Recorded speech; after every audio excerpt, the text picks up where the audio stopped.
올해 미국에서 중간선거가 있습니다. 저는 이 중간선거가 주식시장에 어떤 영향을 미쳤는지 지난 30년 데이터를 직접 분석해 봤습니다. 결론부터 말씀드리겠습니다.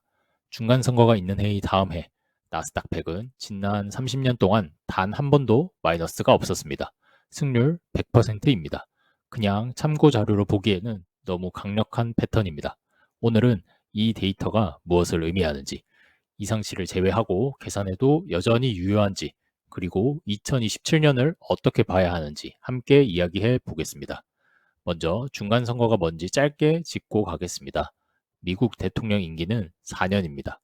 그 4년의 딱 중간, 임기 2년 차에 하원 전체와 상원 일부를 새로 뽑는 선거가 중간선거입니다. 올해 2026년이 바로 그 해입니다. 트럼프 대통령이 2024년에 당선됐으니 2026년이 임기 2년차 중간선거해가 됩니다. 이 선거가 주식시장에 중요한 이유는 간단합니다. 선거가 끝나면 향후 2년의 정치 지형이 확정되기 때문입니다. 기업들이 어떤 환경에서 사업을 해야 하는지 비로소 계획을 세울 수 있게 되는 거예요.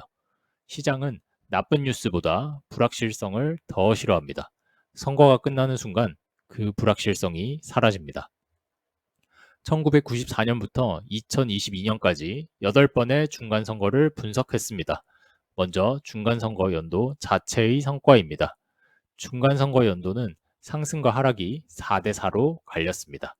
2002년 IT 버블 붕괴, 2018년 금리 인상, 2022년 고인플레이션처럼 매크로 악재가 겹치면 선거와 무관하게 크게 하락했습니다. 중간선거 연도 자체는 예측하기 어렵습니다. 하지만 다음 해가 다릅니다. 이게 핵심입니다. S&P 500은 8번 중 7번 플러스, 나스닥은 8번 모두 플러스입니다. 특히 나스닥 100 승률 100%는 단순한 우연이라고 보기 어렵습니다. 물론 1999년 플러스 102%, 2023년 플러스 53.8%처럼 닷컴 버블과 AI 테마라는 특수 상황이 평균을 끌어올린 측면이 있습니다. 그래서 이 두 해를 제외하고 다시 계산해 봤습니다. 1999년과 2023년을 제외하고 나머지 6번만으로 평균을 다시 계산했습니다. 이상치 두 개를 제외해도 결과는 이렇습니다. S&P 500 평균 플러스 15.7%, 나스닥 100 평균 플러스 27%, 버블 효과를 걷어내도 여전히 강력한 수치입니다. 이 정도면 단순한 참고 자료가 아닙니다. 30년 동안 반복된 구조적 패턴이라고 봐야 합니다. 최악의 경우도 보겠습니다.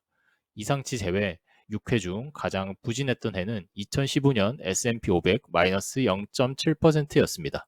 마이너스이긴 하지만 마이너스 0.7%입니다. 크게 잃은 게 아닙니다. 나스닥 100 최저도 2011년 플러스 3.8%로 플러스를 유지했습니다. 이 패턴에서 크게 잃은 해가 단 한 번도 없었습니다.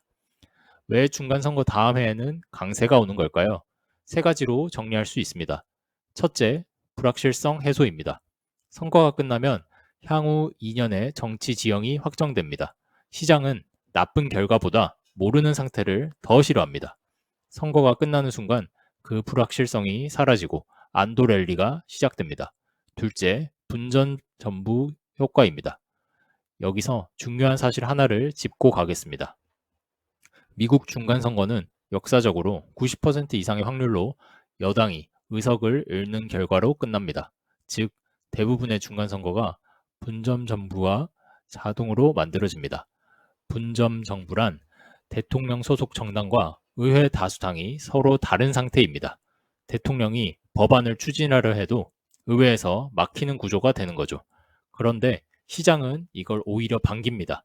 어느 한쪽이 독주해서 기업 환경을 급격하게 바꾸는 과격한 법안을 통과시키지 못하기 때문입니다. 급격한 증세나 규제 강화 같은 것들이 의회에서 걸러지는 거죠. 기업들이 가장 좋아하는 건 좋은 정책이 아닙니다. 예측 가능한 환경, 즉 제도적 안정성입니다. 분점 정부는 그 안정성을 구조적으로 보장합니다. 그리고 그 구조가 주가 상승으로 이어집니다. 실제로 2018년에서 2019년으로 넘어갈 때 S&P 500은 플러스 28.9%, 2022년에서 2023년으로 넘어갈 때 S&P 500은 플러스 26.3%로 늘어났고 모두 분점 정부 상황이었습니다. 분점 정부가 만들어지는 빈도가 90%라면 중간선거 다음 해 강세 패턴의 핵심 원인은 분점 정부에 있다고 볼 수 있습니다. 셋째, 대통령 임기 사이클입니다. 대통령 임기 2년차는 다음 대선을 준비하는 시기입니다. 경기 부양과 지지율 관리를 위해 친시장적 정책이 나오는 경향이 있습니다. 이 구조가 30년 동안 반복적으로 주가 상승을 만들어 왔습니다. 지금 2026년은 중간선거 해입니다. 역사적 패턴대로라면 2027년은 강세 편향입니다. 이상치를 제외하고 계산해도 평균 S&P 500 플러스 15.7%, 나스닥 100 플러스 27%, 그리고 크게 잃은 해가 단 한 번도 없었다는 사실은 단순한 우연이라고 보기 어렵습니다. 그리고 이번 2026년 중간선거도 역사적 확률대로라면 야당이 의석을 가져오는 분점 정부가 형성될 가능성이 높습니다. 그것이 또 하나의 강세 근거가 됩니다. 물론 예외는 있었습니다. 2015년처럼 소폭 마이너스가 나온 해도 있었고 2011년처럼 유럽 재정 위기로 상승폭이 크게 제한된 해도 있었습니다. 하지만 생각해 보세요. 30년 동안 8번의 중간선거 다음 해 중 큰 손실이 난 해가 단 한 번도 없다는 건 투자자에게 매우 의미 있는 데이터입니다.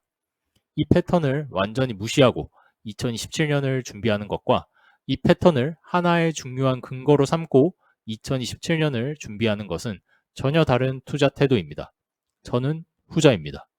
그렇다면 저는 이 데이터를 어떻게 활용하고 있을까요? 단기 트레이딩의 근거로 쓰진 않습니다.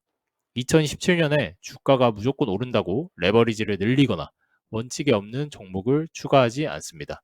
하지만 이 데이터는 지금 적립식 투자를 계속해야 하는 중요한 근거 중 하나가 됩니다.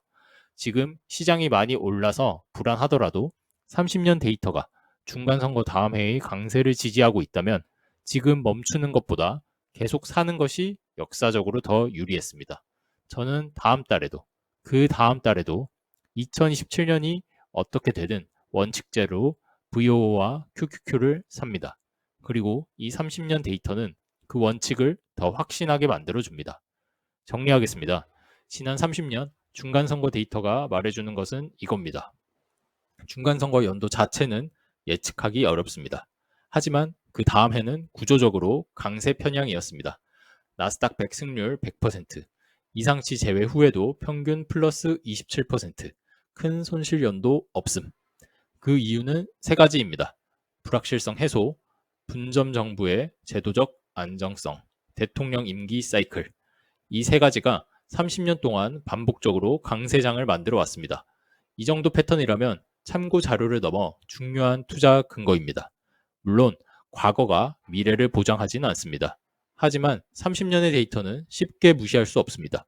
2026년은 중간선거 해입니다. 역사는 2027년을 주목하라고 말하고 있습니다. 여러분은 2027년 시장을 어떻게 보시나요? 댓글로 공유해 주세요. 같이 버텨요. 감사합니다.